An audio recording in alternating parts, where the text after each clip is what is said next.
All right, gentlemen, there is a Moon Knight trailer coming tonight. Yes, sir. Well, ish. Tonight for us, not for the people listening, because they already got it. Yeah. Because this comes out on Tuesdays. Well, you guys know what I mean. We'll watch it after we record this. But anyway, BB Nate, it's been said that Moon Knight is the Batman of Marvel. You're the big Batman guy here. You don't know much about Moon Knight, do you? No, I don't. All right. So without going into it, when I say Moon Knight is the Batman of Marvel, give me a one-word reaction to that statement. I guess uncertain. Okay. Good way of putting it. All right. Yeah. Samuel the Hutt, what about you? What's your one word response to that? I would say untrue. Ooh. Mm-hmm. Disagreeing with that statement. All right. Well, after looking into the character in preparation for this episode, I'm unexpectedly intrigued to see this series. And I'm the host, so it's my segment. I can use how many words I want. So anyway, we'll talk about all that. Boba Fett and the Supermen of America. This is Tatooine Sons. It's true. All of it. What is the name of the Porg on the Millennium Falcon? Force is strong in my family. What do you think his name is? It's a big moment. I am a Jedi, like my father before me. Maybe Turbis? Do or do not. There is no try. Turbis? Pablo, if you're listening to this live stream, that Porg's name is now Turbis. It's a good Star Wars name. We're not done yet. These guys recorded an awesome podcast called Tatooine Sons. Everybody listen to that.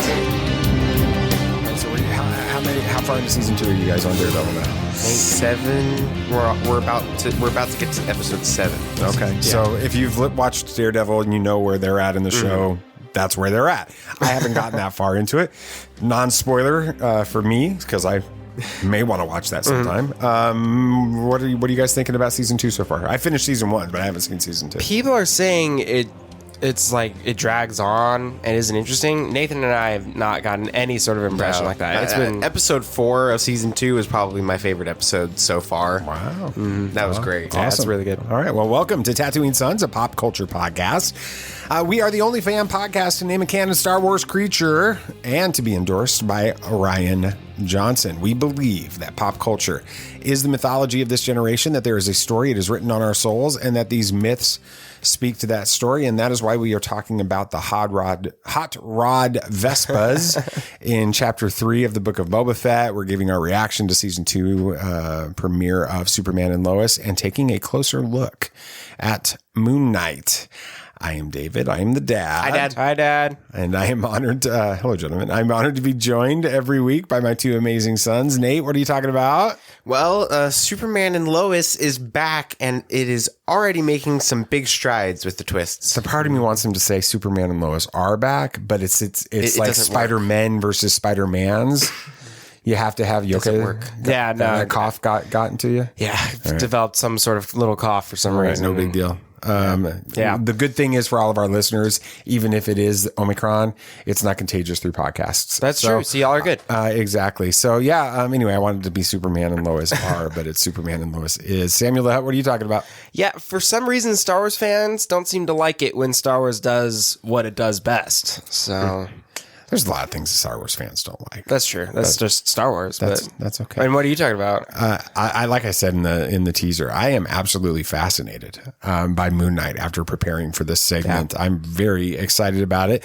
But before we get to all that, this episode is sponsored by Cufflinks.com. They have over 3,000 items on the website, from Star Wars, Marvel, DC, Lord of the Rings, NFL, NCAA, Major League Baseball, NBA, and everything else that you can think of. And we are very honored to be sponsored by this amazing company. Thank you guys for doing that. Please follow the show on whatever podcast app you are listening to us on. If it's your first time, thank you for joining us. We are so excited that you have found Tatooine Sons. We hope that we become a part of your fandom going forward every single week.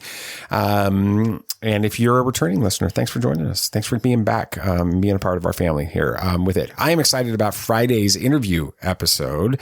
It's a 30 minutes super fast look at the future of Star Wars, especially in 2022 with Mr. Fantha Tracks himself, Oh, wow. Marc Newbold. And, you know, I always feel a lot smarter when I talk to somebody on the show that has a British accent. It just makes the show sound so much more High intelligent class. than it actually is. So thanks for being a part of the show on that. Well, Marc, we're excited to have you on there on Friday. Anyway, let's start talking about what we're going to talk about, and let's talk about what we're talking about. Use that for the past like 3 weeks. I know, but now. that's kind of like my thing now. It's good. I like it. Anyway, yeah. The third episode of Book of Boba Fett came out, and of course, along with it arose some controversy among Star Wars fandom.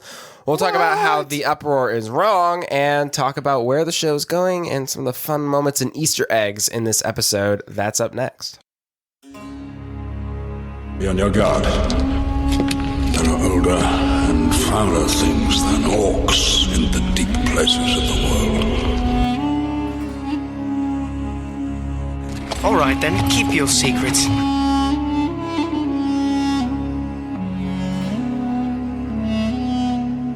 You're coming to us is as the footsteps of Doomsday.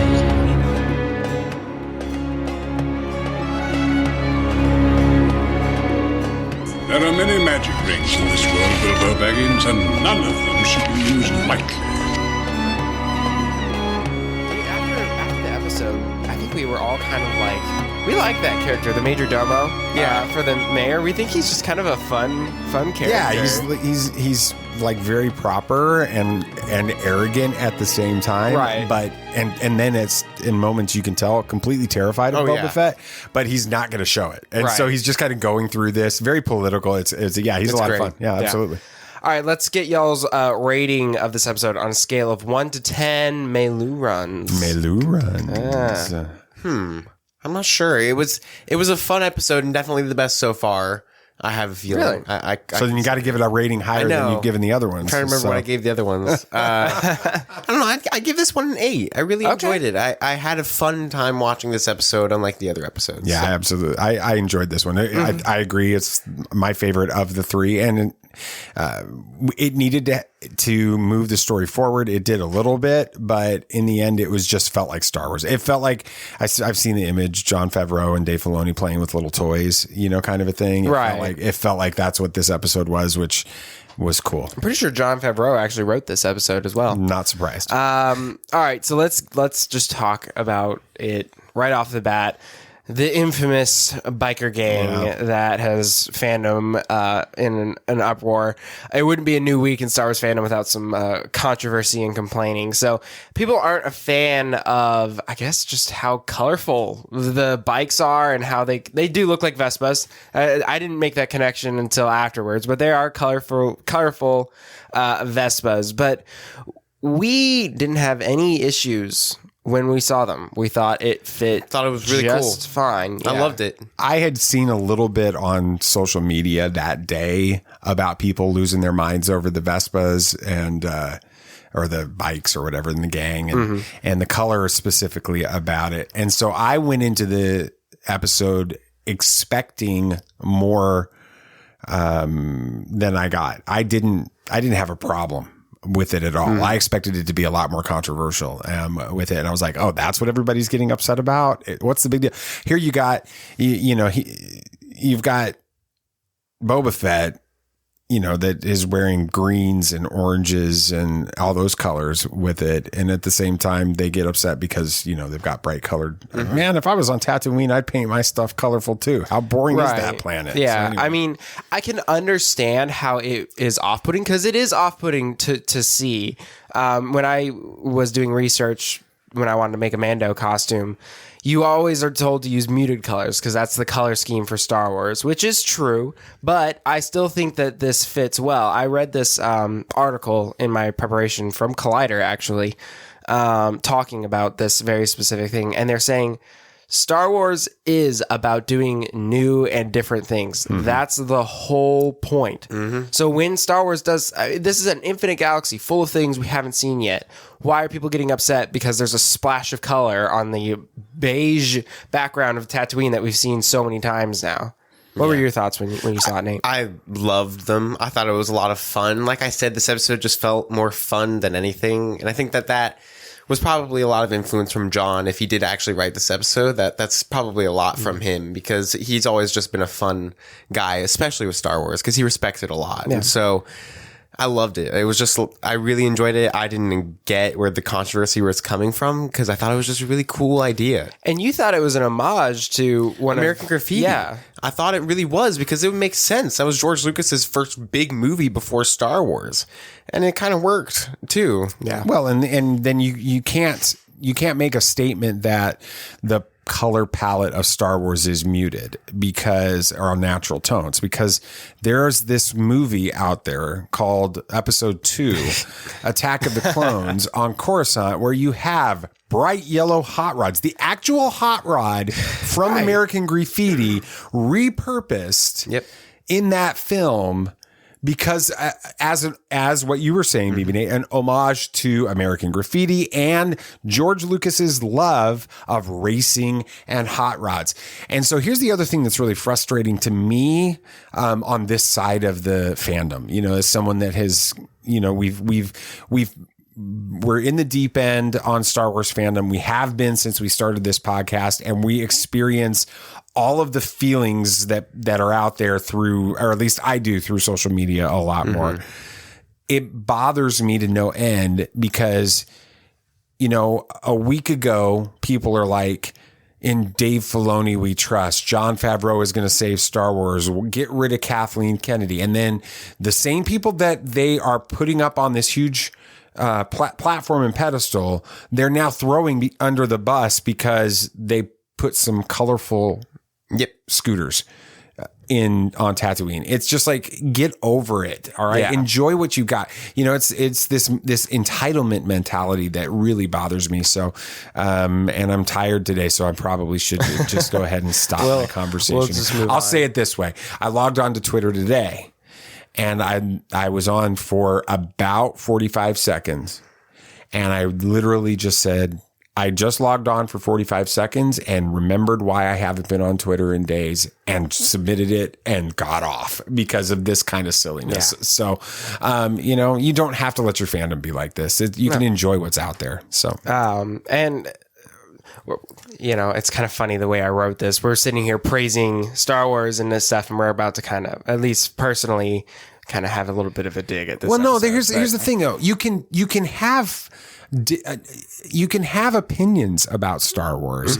That there are things that you don't have to like about Star Wars. We were critical of some of the things that happened in the first couple of episodes of this series. We were critical of some things that happened in the Bad Batch. We've been critical of Star Wars, but you don't have to be a jerk about it. Right. And there's so much of that out there now. Is. Yeah. And that's where it's just like, nobody's going to take anybody seriously when they, it's the same thing. If all you say is Star Wars is awesome and you don't have an opinion that's like, I get it. There are people I know on Twitter that love Star Wars and they're never going to say anything negative about it. And I love that. I wish that was part of my experience too. But at the same time, this is how you love Star Wars. If I love something, I'm going to say what I like about it and what I don't always like about it. But at the same time, I'm going to celebrate what I love about it. Yeah. And that's what this is. But in this episode, it seems we've closed the book on Boba's story with the Raiders. We still aren't really getting much by way of a substantial story just yet. All that was really developed in this episode was the fact that the mayor ran away and is in league with the Pikes that we see in the flashbacks. And the Pikes have now sent this large group of members to Tatooine to kind of reclaim things from Boba. But that's really all that happened in this episode, despite 90% of it happening in the modern timeline. Do we still not know the main point of this show existing? What is the point of them making this show? BB Nate should answer this because he's been bringing it up. We still don't really. We don't have that answer, and it is frustrating. But now it's not trying to feel like throughout the past 2 episodes. It always felt like it was super serious and trying to lead somewhere. This episode felt fun and it felt like Star Wars. So it was good enough for me to not have that answer. Do I still want that answer? Yes. I think we need to get that answer sooner rather than later. But if this is what the series is trying to go for, that more fun, side of Boba Fett and just like what Star Wars has kind of always felt like for me. I feel like it'll be better than the past 2 episodes that we got, because the past 2 episodes were really like episode the ones 2, before 1 and 2. Yeah, right? episode 2 was really deep, and we had like the last 10 minutes had no dialogue, and it was a bunch of rituals and stuff with the Tusken Raiders. It felt very off. I liked seeing that side of the Tusken Raiders, but just it felt strange. This felt like a fun little Star Wars ride that we don't go on all that often. I still don't think we know the villains, obviously, of this show. I think that they're revealing bits and pieces of it. This episode 2, you start to have this feeling that there's something going on with the mayor and the Hutts and those cartels. But now this one, it moves to the mayor's actually in league with the Pikes. And I do think that opens up the door still a lot to this, because BB Nate, I think you even mentioned it after the episode in Solo, a Star Wars story. Dragon Voss and Crimson Dawn are in an alliance. They're with the Pike syndicates, and that's brought up. And so I think that this is bringing in what we I ultimately hope this show goes towards, which is bringing in Kira and Crimson Dawn and making them the big bad guys that are outside of this. And I still think that that's what's happening with it. I just feel like they struggle because they're wanting to hold back. It's almost like they're waiting to reveal the villain for this big moment later on, kind of a Kingpin moment from Hawkeye. Right. I just don't think it's working as well. Yeah. And maybe it's not working as well because they've been better about keeping the spoilers out, because the Kingpin spoilers were there. Oh yeah. So you could sort of knew it was going to Kingpin. We don't really know that this is going and it's still towards Crimson Dawn. That's not happening. Exactly. Too. And so I think that may be throwing this off a little bit. But. Yeah. All right. Well, let's get into some fun moments and Easter eggs that were in this episode. One thing this show has been doing pretty consistently so far is throwing in fun little Easter eggs for the fans. The first one, we all noticed it, was Danny Trejo. Of course. I'm saying his last name, right? Yeah. Trejo. Yeah. He's in every Robert Rodriguez film. It's kind of like his little thing. So it was fun to have him in there as that kind of Rancor trainer. And then there's the Rancor that showed up too, which was huge. No pun intended there. But it was cool when they were talking about it with him with Boba Fett. And they mentioned the Witches of Dathomir. Yeah, they mentioned a lot of that. And Boba said he had ridden creatures 10 times the Rancor's size. I didn't make this connection until I was researching later, but did y'all make the connection with the holiday special? Remember in the holiday special when we first are introduced to Boba Fett, he's on that big like Stegosaurus. Oh, yeah. The dinosaur thing in the animation. Yeah. Oh, so, that's pretty cool. So that's a pretty good deep dive. That is. Yeah. So that was fun. And then this one was kind of cool because I'm a huge fan of Ralph McQuarrie's art. When they're driving through in that chase, they run through a picture of Jabba the Hutt, right? That painting of Jabba is actually one of Ralph McQuarrie's concept arts for Return of the Jedi that they threw in there, which I love that. And then, of course, the Maylurons. We all three of us moment for us right there. That was awesome. But yeah, and then this isn't necessarily an Easter egg, but this was a fun moment. You really seemed to like this moment. The opening, well, not quite the opening, but Boba's sitting there in the back of the tank taking a bit of a nap, and then he's rudely awakened by the Black Chrysanthemum. What were your thoughts on that, specifically towards the end of that fight? Well, no, the fight, to have a Wookiee having a fight with 2 Gamorrean guards in that was just, what year did Return of the Jedi come out? 83, I think. I'm 8 years old. I'm in my backyard with Marvin and Brandy and Jamie, and we are playing with the Return of the Jedi set and Chewbacca and the Gamorrean Guard action figures and everything else. It felt like that, and that was super fun for me. But I want to back up. Can we talk a little bit more about the Danny Trejo and the Rancor thing? Because there's a lot of dialogue from the Danny Trejo character in this, where he's talking about the Rancors misunderstood and they're actually peaceful creatures and all of that. And of course, he's setting up something that's going to happen with Boba Fett later. Boba Fett is the first humanoid being that the Rancors ever seen. They take off the blinders and he whatever he called imprints. Is that the right word? He imprints on the Rancor in that moment, like a parent or whatever. And so there's all of that going on. But it's really cool because Danny Trejo's character always plays the big, rough murderer hacker. I mean, the machete guy. Yeah. Right. Yeah.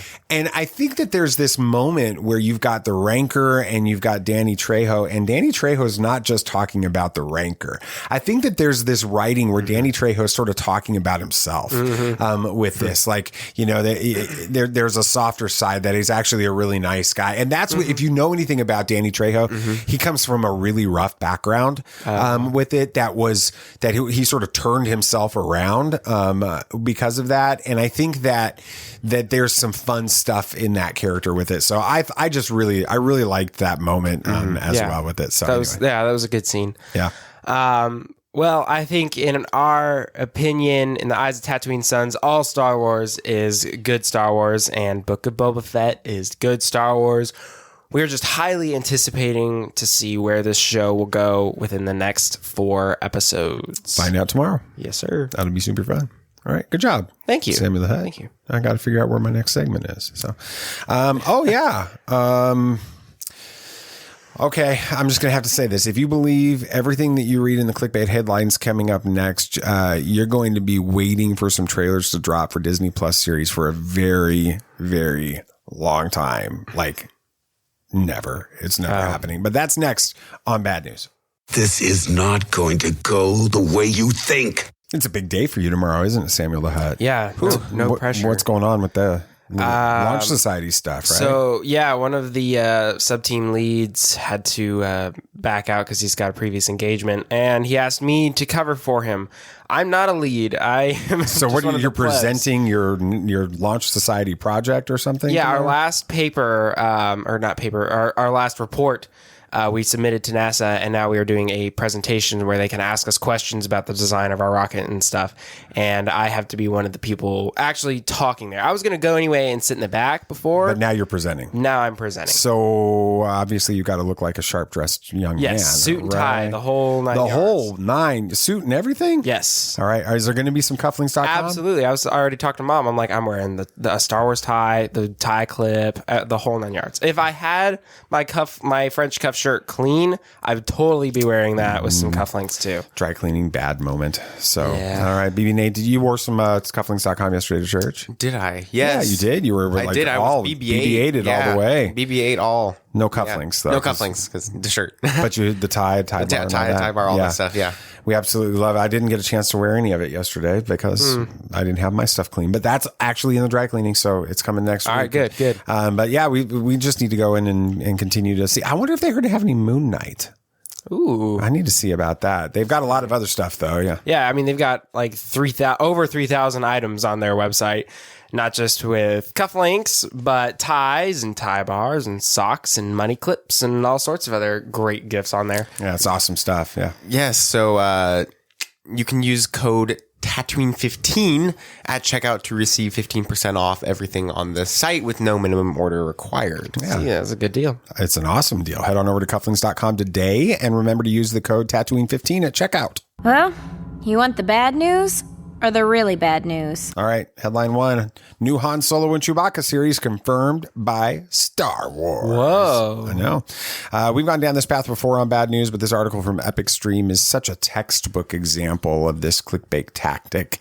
I couldn't pass it up. The headline is perfectly ambiguous. It really doesn't go into any details. And then next it uses photos to illustrate the article that are all photos of Han Solo and Chewbacca from The Force Awakens. So this makes the reader immediately assume that the article is about some live action series coming to Disney Plus. It's not. It's about an exciting new comic book series. It sounds great. It's going to tell stories between the period between the Return of the Jedi and The Force Awakens. So it's really pretty cool. but the headline is very deceptive and misleading. And so that is why it is getting a clickbait level of 8. And they really like that tactic, don't they? Oh, yeah. It'll come back and bite them here in a second, or someone else, actually. Marvel rumored to recast Robert Downey Jr.'s Iron Man with Tom Cruise. Of course, you gave me this headline. Of course I did, yeah. Inside the Magic is sourcing this rumor from a Twitter user who goes by the username Rahal Arts. Rahal Arts is actually a fan artist who made an image of Tom Cruise in the iconic Iron Man suit because he heard some rumors about Tom Cruise playing a variant of Tony Stark in Doctor Strange Multiverse of Madness. It's a random Twitter user and some fan art. There's literally no story here. This gets a clickbait level 9. I'm giving it a 10 for the disrespect on Robert Downey Jr. Just saying. All right. Yes. Well, Marvel announces plans to restart the Amazing Spider-Man series. Whoa. Yeah. Inside the Magic is taking the same tactic that you talked about with Han and Chewie earlier, Dad. They're using photos of Andrew Garfield's Amazing Spider-Man to report on the relaunch of the classic Marvel comic book series, The Amazing Spider-Man. This one might be even worse than the Han and Chewie story because the Amazing Spider-Man comic series isn't even about the same version of Spider-Man as the one in the movie universe called by the same name. This gets a clickbait level of 10. Yikes. And rightfully so. Yes. All right.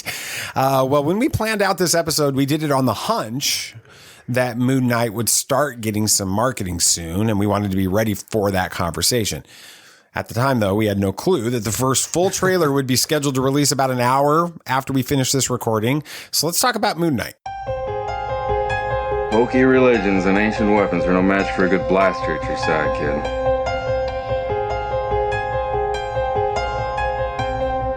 Rebellions are built on hope. Force is with me, and I am with the Force.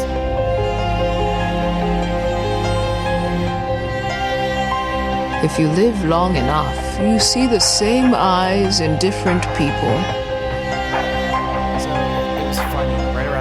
Dad, you were coming to me and you're like, man, Moon Knight is fascinating. I'm like, I know.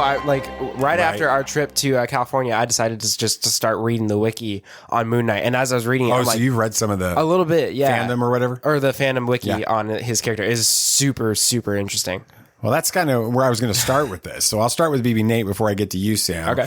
What do you know about Moon Knight so far, BB Nate? I know nothing, really. Not that much at all. Kind of just Dr. Fate mixed with Batman is kind of the vibe I get. All right, so help the uninitiated on this end about Dr. Fate. Dr. Fate is a person who takes powers a lot from Egyptian mythology. Okay. So that ties into that, and then just Batman. And basically, like, there's that helmet that this god lives in that transfers from person to person and gives them their powers. Yeah. Okay. So kind of similar. I could see where you made that connection with Moon Knight. All right, very cool. And what about you as far as what do you know so far? So from what I can, getting into a lot of details because you're probably going to steal some of my stuff. But from what I can remember, he's just he was a mercenary or a soldier of some sort, and he gained these powers from an Egyptian god or whatever, and his powers are based on the cycle of the moon or whatever. And during a full moon, he's more powerful, something to that effect. Okay. But as to a lot of specifics, I don't remember. Okay. Well, I mean, the official Marvel description, if you go to marvel.com, there's just a little, like a teaser description of who the character is struggling with multiple personalities and amoral inclinations. Marc Spector fights on against all odds as the cloaked Avenger Moon Knight. Do you guys know what amoral means? I thought it was amoral. It's same thing. Same tomato, amoral, amoral. It's like he kind of, I don't know a good way to without morals. Yeah. Like he has kind of anti-hero. Yeah, it's very anti. Well, like he has no code. Yeah, which is that it is different than that's Batman, very different than Batman. On that. It's been said, that he is this version of Batman with it, from that part of it. It makes it really hard to kind of see the comparison. If you look at Moon Knight, I can see where people are coming from, that it's Marvel's version of Batman. It just looks very similar, but the characters are not the same. Yeah. They're very different. Heck, I'd even compare Moon Knight to Spector before I compared him to Batman, honestly. And who's Spector? For the Spector is in the comics, God's spirit of vengeance and judgment. So And he looks exactly in like DC, Moon Knight. right? In DC. Okay. And he looks exactly like Moon Knight, honestly. The cloaked hood, the cape, everything. Yeah, I mean, honestly, the similarities between Moon Knight and Batman begin and end with they fight at night. Yeah. And use hand-to-hand combat for stuff. I don't know. I think there may be some other similarities that you guys may not have picked up on. All right. We'll talk a little bit about that. He's first of all, let's talk about some of like his skills or his powers, so we are familiar with those things. First of all, he grew up as a trained boxer, so knows how to handle himself in a fight with that. He's a former CIA agent, so he has a lot of tactical and strategic skills based on that. A lot of weapons expertise with it. Fully trained in martial arts. He's an athlete and a gymnast. He speaks multiple languages, and then he gets his superpowers.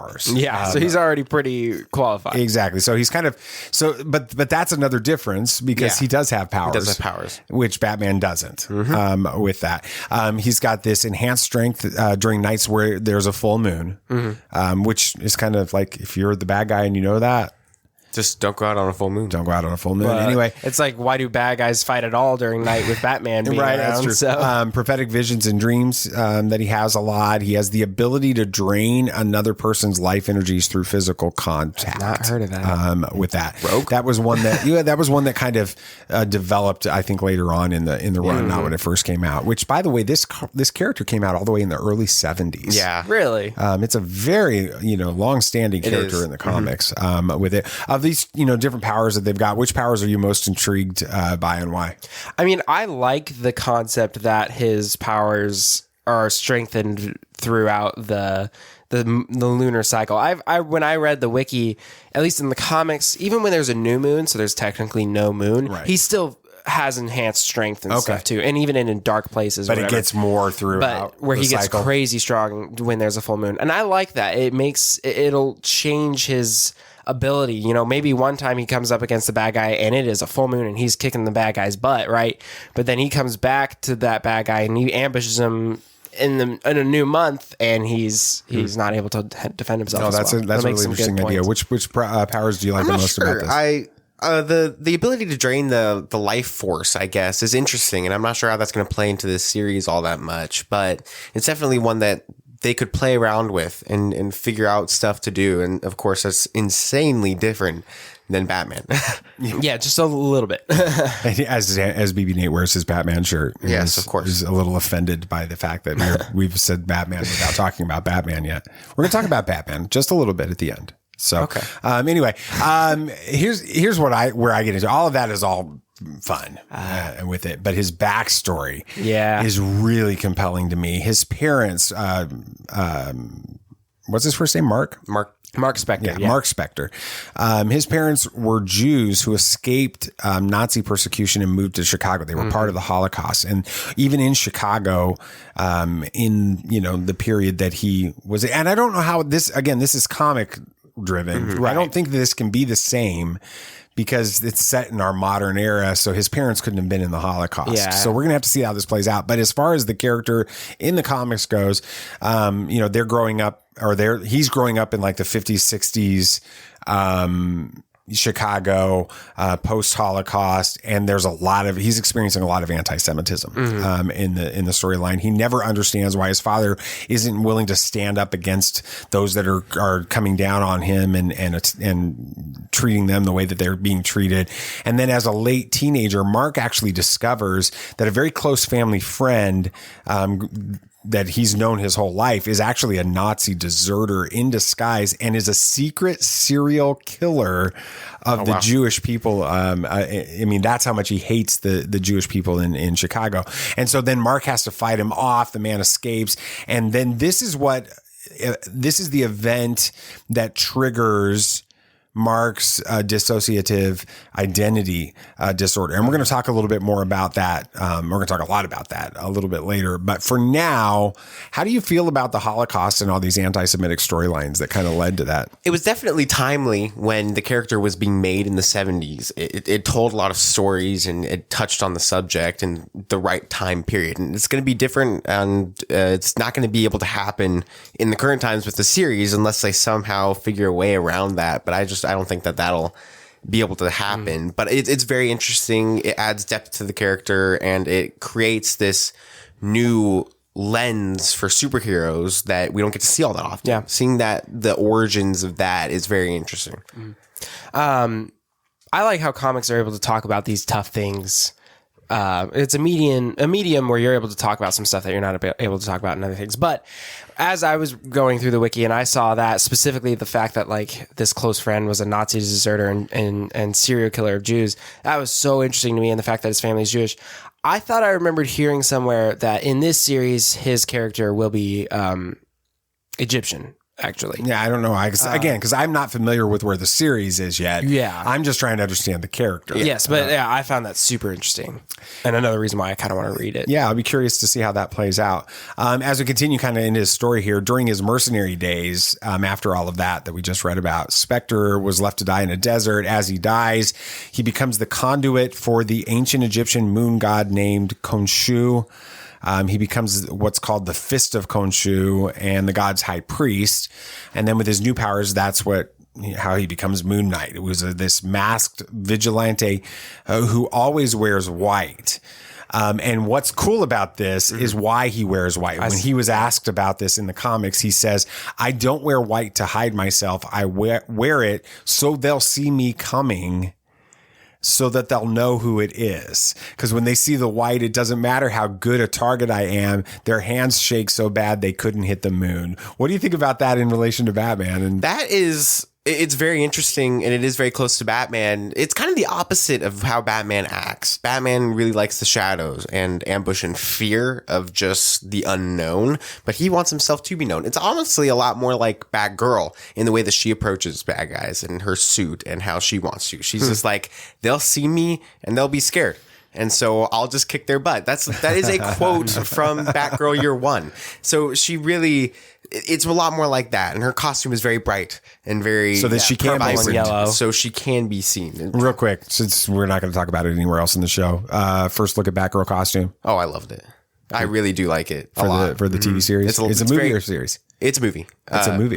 Yeah, okay. I'm very excited to see it. Very cool. What do you think about the wearing white to skirt? Oh man, they'll see me coming and I don't care. Yeah. Oh yeah. When I was reading through the wiki, I got to that quote. I'm like, oh okay, yeah. No, I need to find a way to pick up these comics. Like this is awesome. I love it.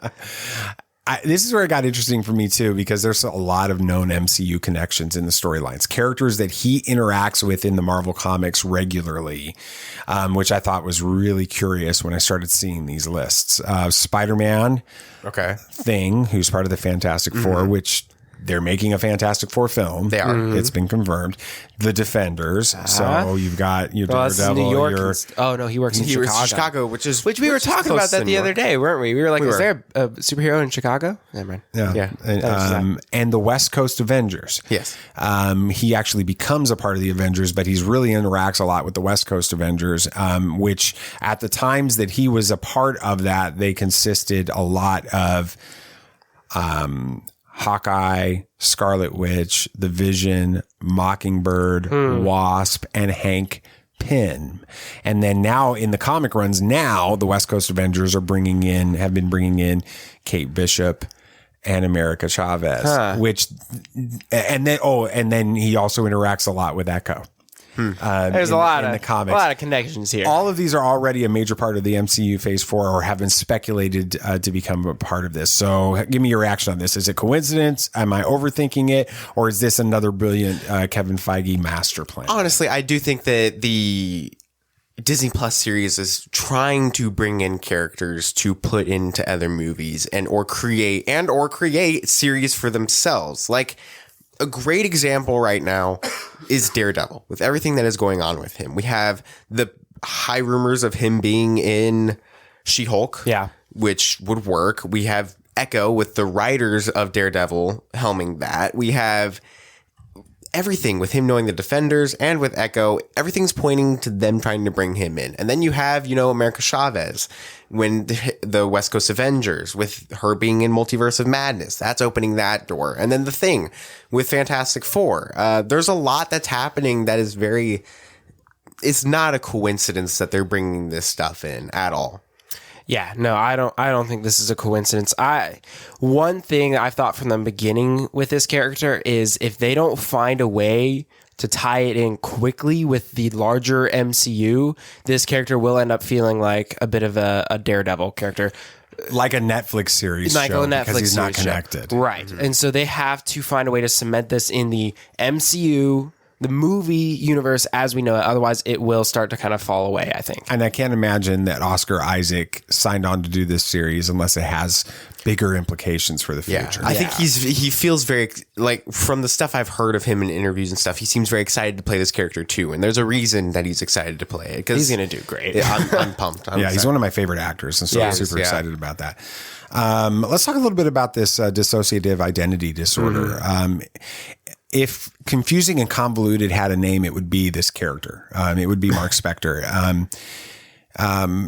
In fact, that's just one of the few names that he goes by. He goes by Moon Knight. He goes by this character, Jake Lockley, who's, I think, a cabbie. I know one of his personalities is a cabbie. You've got Mr. Knight, he becomes, which is a vigilante version, but he's not as he's like in a suit and stuff. But he's not as extreme as Moon Knight. And then you have Stephen Grant. Stephen Grant is super rich, billionaire playboy, which that's another reason I think that there's this Batman connection. He goes at night, Moon Knight, Dark Knight, and that's fair. Billionaire playboy type thing. So, but then he also goes by this. He actually goes by the name of the Egyptian deity Khonshu in the comics as well. And so he's created these versions of himself that allow him access to people and information that he wouldn't otherwise have access to. And that's just how the character works. So it's a little bit confusing.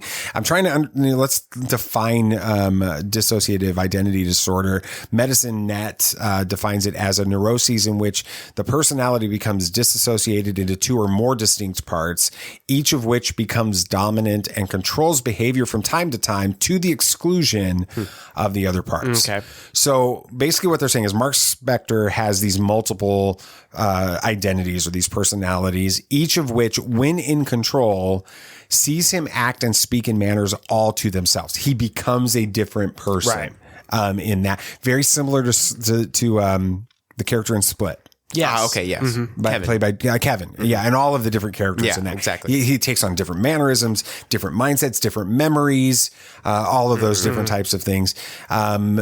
But they don't, when this happens, these characters or these personalities, these identities don't really remember or know of what the others have done. It's dissociative. It is. So it's here's where let's talk about it real briefly. Mental illness is really complicated, and it's a sensitive subplot to this series. Any concerns that it could kind of go off the rails in a bad way? Of course, there's always risks with doing this, but I also highly appreciate them doing it. It's something they've been doing with the Disney Plus series, at least especially with Hawkeye, bringing in the disability of Hawkeye and his hearing loss, and then Echo and her being completely deaf, and just them touching on that and how difficult it can be at some points. I think seeing that with this, it feels like Marvel's trying to go into the more human route, and they understand that with these shows they have more time to tell the stories of these characters, not in just movies, so they can really dive into that grounded area of the characters. And so I'm excited to see what they do with it, but it is very risky if they don't do it right. I mean, excuse me, there is always that possibility, but it is also an avenue for them to show the greater audience or the greater community what it's like to be like that. We were watching Daredevil, right? And there's a scene where he goes into his closet, and each one of his hangers has a little tag on it with some braille, so he knows what the clothes look like. And I'm like, that's so interesting to me. I've always wondered, how do blind people know what clothes they're wearing? But you're not going to, if you meet a blind person, inundate them with questions on how they live their life. You just don't do that. But through that show, they're able to do it in a way that's respectful and interesting and informative. And they can do that with this as well. So, and it's interesting, BB Nate, you talk about Hawkeye and hearing loss and sign language and things, and how a show can impact the real world in such a way that it creates more awareness and interest in it. It's something that you've been dealing with because you love the Hawkeye show. You love the storyline there. You knew about this, and now you're taking ASL as a language class because it created interest and awareness for you in that, and relating to people with hearing loss. Now you want to be able to communicate with them. And so I think that there is positives that can come from it. There is. You just got to be really careful with this.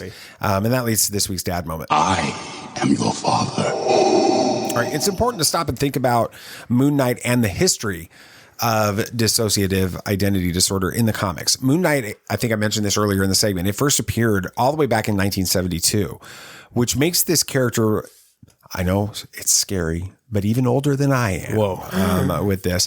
And over the past 5 decades, Marc Spector's challenges with mental illness haven't always been portrayed in a very helpful, healthy way. Mental health issues like dissociative identity disorder shouldn't become just plot devices to tell interesting stories. This show could really help audiences see a very different perspective on this. The MCU's version of this character has an opportunity to open up a conversation about mental health in the same way that WandaVision started conversations about grief, and The Falcon and the Winter Soldier started conversations about complex issues of the history of racism in the U.S. and all of those different types of things. The point I'm trying to make in this is that there is a much greater story to be told in this series. I just really want them to do it the right way. Yeah. I'm confident that they will with it. All right. Well, unless something really earth-shattering is announced in the next week, we are going to have more Moon Knight conversation on next Tuesday's show, as we will break down the first full trailer. And after learning more about this character, I'm excited to see what we get. Yeah. Good segment. Thanks. Very good segment. All right. We got some movie stuff coming, don't we? We do. Yeah. January is sort of the month of the year where new film releases kind of go to die. Not much happening this weekend in the movies, but the new release that is coming, I'm actually really interested in. I'll explain why. It's based largely on a book that is most of the time unread in the Old Testament. And we're going to talk a lot about that on this week's Movie Moments. At last we will reveal ourselves to the Jedi. At last we will have revenge. So the new release this week, only one, is Redeeming Love. The description is based on the international bestseller by Francine Rivers. Redeeming Love is a powerful and contemporary retelling of the biblical book of Hosea. Set against the romantic backdrop of the California gold rush of 1850. Angel expects only pain from those around her, sold into prostitution as a child. Angel survives with hatred towards herself and the men that use her. She meets Michael Hosea, a farmer who believes God wants Angel to be his wife. Dire circumstances force Angel to accept his proposal, but when Michael defies her bitter expectations, her frozen heart begins to thaw. As Angel encounters a love unlike anything she's ever experienced, feelings of unworthiness and shame cause her to run from a life she doesn't think she deserves. As Michael sets out to find her, Angel discovers there is no brokenness that love can't heal. Interesting. The director is DJ Caruso. The cast is Abigail Cohen, Tom Lewis, and Famke Janssen. I think I got that right. I think you did too. Studio is Universal, and the MPA rating is PG-13 for mature thematic content, sexual content, partial nudity, and strong violent content. Dad, you posed interest in this in the intro. Yeah, I'm curious about it. It's a novel that came out 30 plus years ago. And it was one of the biggest novels of its time when it came out, like in the Christian world. People talked a lot about it, and lots of people read it. And Francine Rivers, she's become a huge Christian author since then. And so I'm curious about how they do this. I hesitate when you take a story of such beauty and significance as the Hebrew Scriptures book of Hosea, and you just slap that into a modern romance. Let's take Hallmark. Sort of modern. Yeah, you know what I'm saying though. Type story. I worry about that, but I'm curious about if it does communicate the heart of that book very well. So yeah. Anyway, yeah. Not sure if we're going to see it or not. I mean, I wouldn't see it with the partial nudity thing. I've been trying to figure out if there's actually nudity in this or if it's like some guy's bum or whatever. Right. You know, because there's like Chariots of Fire nudity and then there's like nudity. And so I'm trying to figure out which that is on this. Okay. For movie trailers this week, Liam Neeson is back at it again with every single formula he has done for movies for years with Blacklight. Now, this one actually seemed fun. Now, every Liam Neeson movie is the same every time. But this one... You've taken my family. Exactly. But this one seems interesting. I'm going to hunt you down. He gives me the FBI agent he is. Gives me the vibes of Nobody. His character, you know, the one that'll go in and take care of the people that needs to be taken care of. The fixer. Yep. But then they throw in Taken within it. And that's really the plot of this movie. It's Taken and Nobody, but it's Liam Neeson. And every Liam Neeson movie is the exact same. I'd see it. It's one of those that because we have AMC Stubbs A-list, if we have nothing happening on the weekend and we haven't used all three of ours, which is often the case, we've got one left over, we'll be like, let's go to a movie and see this one. I would see this movie. Yeah. So same. Box office projections. No, this is numbers. I'm sorry, I didn't change numbers. That. All right. Well, box office and numbers. Scream got 30 million. Good for Scream. And Spider-Man No Way Home is for the first time in second place this week since its release with 20 million, 700 million domestic. Yep. And Sing 2 got 8 million, 119 million domestic. So not terrible. Good job, Sing 2, for staying at third place. Yeah. Yeah, that's the movie news. Yeah, not a lot happening. Not a lot happening this week, and we don't have Morbius this month, so not much will be happening this month. Oh yeah, movies. that got moved. Yes, to April or May. April. Yeah, I believe it's April 1st, I think. Okay. Yeah, it's me again. So Superman and Lois season 2. We finally got the first episode of season 2, and it lived up to my expectations. Yay! So let's talk about some of my favorite moments and some surprises from it. Have you ever danced with the devil in the pale moonlight? Yeah, I can fly.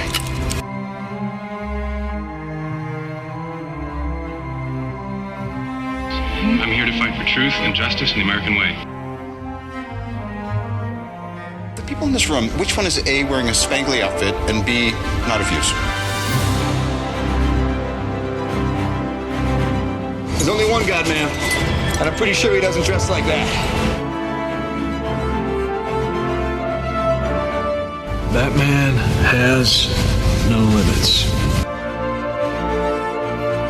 Season 3 has been much better, definitely, than of the Flash. We're talking about the Flash. Just by the way, those of you who are just, as we get into this segment, we just should probably provide context. Yeah. BB Nate and I have been binge watching the Flash at times, and season 3 is a whole lot better. Yeah, I don't feel like I'm trudging my way through this season. Yeah. I'm excited to see what happens next, which is unusual. But since I can't ask Sammy this question because he decided that he isn't going to watch Superman and Lois, I don't know why. You could just stand over there. Hasn't had the time.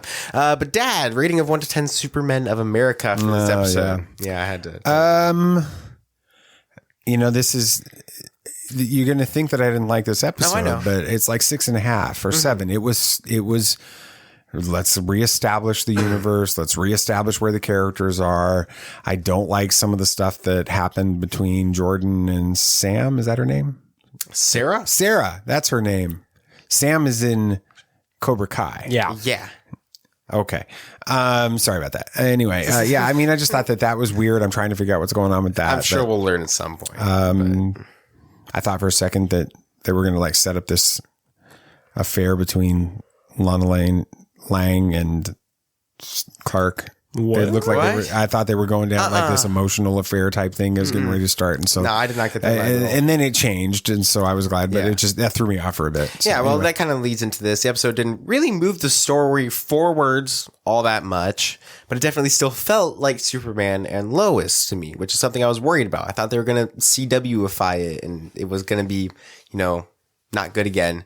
But Dad, what were some things in this episode that did work for you? And what were some that didn't? I loved the kind of seeing the emotional weight of Natalie on Lois and on Natalie, and Lois vice versa on Natalie, and how there was that weight of Natalie seeing Lois and thinking that was her mother, and then immediately it not being her real mom. It's this other multiversal weird thing that happens in these things.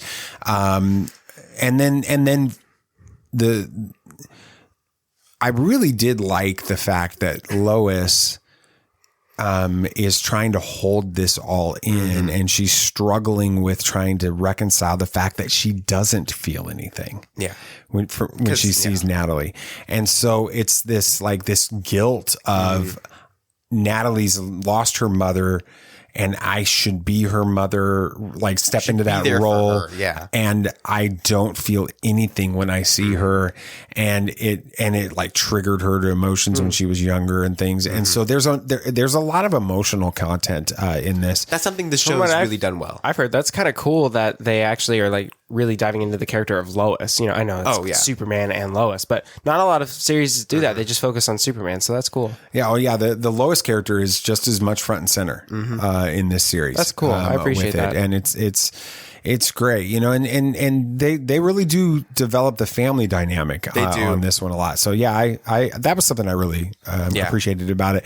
I have questions about the Superman stuff in this episode. And so I'm trying to, I know that there's things that have happened in the comics that happened in this series or in this episode, sort of. And so that's throwing me off a little bit. So I'll let you lead the conversation. But here are a few moments, so 3 that really worked for me in this episode. Kind of just my favorite parts of this. Now to start off, a little happy. Dad Clark is back, and somehow his comedic timing is better than ever. One of my favorite parts of season 1 was Clark and him being a dad and showing all of that, and it gave us some great laughs, and that doesn't look like it'll slow down anytime soon. Now, Dad, the comedy in this show feels very different from the other CW shows like The Flash. Now, why do you think that is? Because the comedy is rooted in the characters versus the comedy being rooted in comic relief. Yeah. I'll use Cisco from the Flash series. Cisco is a lot of times the comic relief, and it's most of the time campy and cheesy and doesn't fit. Or, it's slapsticky to some extent, and over the top. The humor, the comedy in this is the characters are funny characters. You've got funny moments that actually could really happen in the real world, or that if Superman was real, you could see this really happening, and it's not extreme and silly. Yeah, I'm sure having Superman being a dad provides its own challenges and interesting scenarios. I mean, you don't need a ladder. Your dad's not going to fall off a ladder while he's changing a light bulb because he's Superman. He can just fly up there and stuff like that. So yeah, it was a lot of fun. I really enjoyed it, and I'm excited to see more of Dad Clark. And yeah, I love that. But now this one's might ruffle some feathers, but Superman's allegiance to the world and not America. Now, I do think it's more like Superman to protect the whole world and not just America. Heck, he's a hero for everyone. That's been made very clear in a lot of the comics recently and in the past. And I love the conversation between Superman and Mitchell Anderson at the end of the episode, talking about the Supermen of America. Mitchell Anderson's like, I asked you to give your allegiance to America. And he's like, well, I gave it to the world a long time ago. It shows the fact that that's who Superman is. It's what all of his parents would have wanted, even his dad on Krypton, his mom on Krypton, and Jonathan and Martha. Especially Jonathan. Clark's father would want him to protect and serve everyone because that is who he is and what he believed in. Now, that part really worked for me, and I can't wait to see what they're going to do with it. Now, Dad, what do you think of this whole thing? This is interesting because... truth, justice, and the American way. Yeah. Right. And they made a big deal at Fandom this year about how Superman going forward isn't truth, justice, and American way. What is it now? It's truth, justice, and a better tomorrow. A better tomorrow. Okay. And I know that that's controversial and all of this. I'm going to take this into a left field that nobody sees coming with this. The character of Superman is built, and I remember on the episode a couple Fridays ago with Brian Godawa, where we were talking about Superman, he talked about this. It was a messianic character when it was originally created. Oh yeah, definitely. It's Jesus. Man of Steel covers that Man of Steel lot. Does. It does. Zack Snyder talked about that too. It does. Both Man and Superman Returns. Yeah. Talks, even that weird one, the Brandon Routh. It has a lot of those elements in it. And, Kal-El is his name, right? And Jor-El is his dad. El is the Hebrew word for God. I mean, it's all of this type of stuff. I want to say I kind of like this because it opens up a conversation that I think that Christianity in America needs to have. And that is not Jesus isn't an American Jesus. No. He's not the white guy with the blue eyes and the long blonde hair. And just because someone holds a Bible in their hands, says they're a Christian, and says we're America and God is on our side, doesn't make it true with it. I think we've got that in our heads because our country was founded on Christian beliefs, and I don't know how many other countries were done with that in mind. I'm not a geography or history buff, so I couldn't say for certain, but I know that is unique to our country. So I think that, plus we're Americans, so we think the world revolves around us. So we've gotten that over the years in our head. There are churches and I know people in those churches that celebrate Americanism more than they celebrate Christ. And they worship at the feet of the American flag is what it feels like. And just because somebody says that they're American and they love our country and they're a Christian doesn't mean that they're right. And I'm kind of tired of the political forces in this country taking over, trying to manipulate the population through Christianity and faith. And so I like the idea.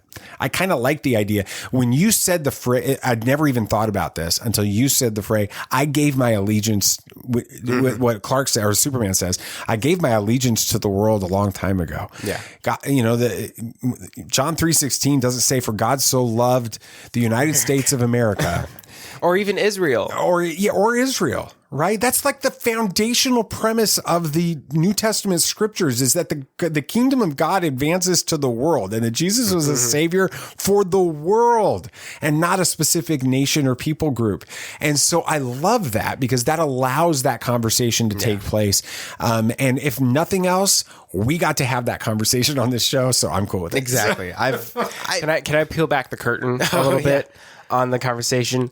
Nathan, we were writing our notes this morning before lunch, and Nathan was texting me, and he was like, I'm a little worried about writing this in my segment. He's like, I kind of like the fact that Superman is for the whole world. And he's like, and I don't think Dad's going to like that. And I'm nervous about that. I'm like, dude, you need to talk about that. The whole point of our podcast is so we can have different opinions. It opens up interesting discussion. So when you're like, I'm going to go way in the left field here. And you were like, I like it. And I just kind of gave Nathan this look. I'm like, all righty then. That's funny. I've never been a fan of Superman being strictly for America because even Captain America fights for the whole world. Exactly. Right. That's what superheroes are. But we got to do this. Of course, the big reveal at the end, Doomsday is in this show now. That's literally what I said. Which like means what I wanted. Death of Superman, most likely. Now, Dad, are you nervous about the storyline being adapted and how it's going to play out? I am. I'm really nervous about this. This was like your storyline. This is my Superman. This is my Luke Skywalker moment, my Boba Fett moment, all of that kind of stuff, right? My Batman moment. This is a big deal for me. That I loved the death, the rain, and the death, the rise, and the rain. Is that what it is? It's just death and the rain. Okay. I thought there was a third one in there somewhere. Anyway, my mind has it going. I kind of thought there was 3 too. Yeah. So. I loved that series, and I did not like Doomsday in Batman v Superman. Nobody did. I didn't either. It felt very off. I enjoyed what it did and what it set up for the rest of the series, but it just did not feel like Doomsday. It felt very rushed. My hope is that this Oh man, and the emotional weight with his of kids. Doomsday with us having spent, season 1 and we're going to spend season 2 deepening our relationships with Jordan and with Jonathan and more of a relationship with Lois, and for him to go through what he goes through in that comics and what happens at the end of it. I mean, I'm emotional right now thinking about that. So, please do it right. Please do it right. And we already have Steel. With John Henry Irons. So then do we get the other characters if there's a rival? with clone one and stuff? There's a clone and a cyberboy. That's Superboy. That's Lex Luthor's whole deal. And it was rumored that Lex Luthor might be. And what does this have to do with the Superman of America? Explain now, the Supermen of America, they were a group that was actually created by Lex Luthor, given powers, specific ones. Now, Mitchell Anderson, the DOD guy, is actually part of the Superman of America in the comics. He has magnetism powers. I forget his name in the actual comic, but he's kind of the head of it. So them bringing in Mitchell Anderson and all this stuff, and he was at the kind of the main head of Superman and Lois, was asked about this. You're like, is that a coincidence? You're bringing in the Superman of America, you're bringing in Mitchell Anderson, you're bringing in Doomsday and all this stuff. Is this just all a coincidence, or are you planning something? He's like, this is not a coincidence. We've had this set up for forever, and it's kind of XYZ. We know what we're doing with this. I hope so, because it sounds interesting. Cool. And so, yeah. All right, Sam, how are you feeling about this? You wishing you could go back and watch now? I mean, I don't know. For some reason there's still. I just need more for me. But we're gonna end up spoiling the whole show before you. Yeah, that's true. But we are getting a bigger tease and a bigger little bit more of the curtain pulled back for Doomsday in the second episode, and then a full reveal in the third episode of Doomsday. But it was also told. I was reading an interview with that guy after the first episode. He had an interview, and he was talking about, we're going to be having multiple villains throughout this whole season. He's like, Doomsday is kind of the big one, and each one might not seem like they connect to Doomsday, but in the end, all of them will. So that's very exciting, and I'm so happy that this show is living up to the first season so far, and I cannot wait for more. So make sure to tune in, tonight for when you're listening to this. Right. Tomorrow night for the second episode at 8 p.m. Eastern on the CW network. Awesome. All right. Good job, BB Nate. Good job. You didn't have anything to be scared about. All right. Anything else you guys want to talk about? Anything else? So, official Japanese Marvel site may have confirmed 4 Disney Plus shows in the summer of 2022. The release of them. Okay. Yeah. She-Hulk. That makes sense. Yeah. I Am Groot. What If Season 2. Wow. And Ms. Marvel. All right. They're really trying to get out What If surprisingly fast. Yeah, that one was the big surprise. I think we kind of all thought the others were coming that soon. I think we're definitely getting something with Multiverse of Madness, and the fact that they're wanting to release season 2 so fast, hopefully, is telling. But the Batman has a confirmed runtime of 2 hours and 55 minutes. Woo! How you doing? How long was Endgame? 3 hours. So this is about as long as Endgame. About as long as Endgame, and it is the introduction of this Batman, not the culmination of 22 movies. And so I'm excited that they're taking this leap. Is it too much? No, you don't go.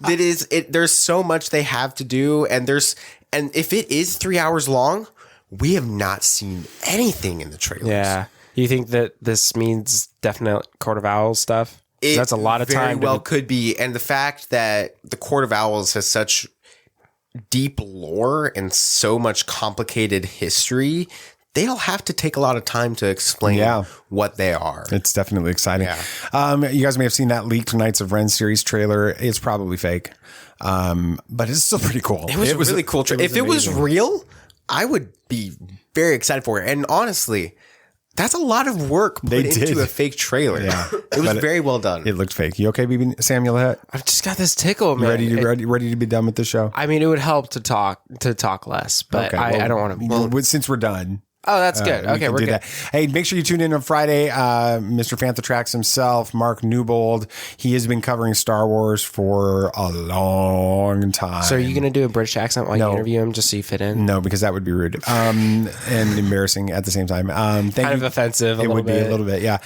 Cufflinks.com. Thank you so much for sponsoring the show. We literally couldn't do this without you. Thank you so much for doing that. And thank you for listening to Tatooine Sons, a pop culture podcast. If you had a good time listening, it would be awesome if you could share this with your friends. Yeah, and of course the show, it's only a small part of the Tatooine Sons world, so be sure to like us on Facebook and follow us on Twitter to get in on all the action and keep up to date with everything we got going on at TatooineSons.com. That's right. Don't forget to follow the show on your favorite podcast app so you don't miss our next episode, and give us a review, please, on Apple and Spotify or Podchaser.com or whatever other podcast app that you prefer. That's going to pretty much do it for this week. Anything else you guys like to say? May the Force be with you. May the Force be with you. May the Force be with you, always. This party's over. I like that Wookiee. Don't get technical with me. Troy, please.